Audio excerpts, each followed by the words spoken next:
বেটা কে লাগি ডাকান দাও তাড়াতাড়ি কর। আরে ভাই আমি এক দেশে গেছিলাম, গিয়ে দেখলাম ফলের উপরে গাছ। এই প্রশ্নের উত্তরটা যদি ভাই দিতে রস 100 টাকা দেন। এটা কোনো ব্যাপার হলো ভাই? কারোর গাছটা হইছে না, জাম্পুরা গাছটা, হইছে না,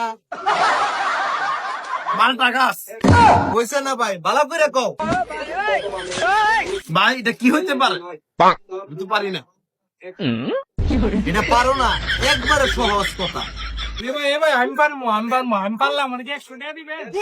হ্যাঁ ভাই বলেন আপনি, আপনি যদি পারেন তাহলে আপনার 100 টাকা নগদ দিব। জবান 100 তরমুজ পেয়ার আলবা দেন 100 টাকা। হইছে না, তাহলে ভাই আপনি বইলা দেন উত্তরটা কি হবে। তাহলে ভাই উত্তরটা আমি বলে দেই। আনারস গাছের ফলের উপরে কি গাছ থাকে না? এটা হলো আনারস গাছ। আরে ভাই এটা তো আমি আই না। ও ভাই আমিও তো কইতালাম একটু নীল লাগি।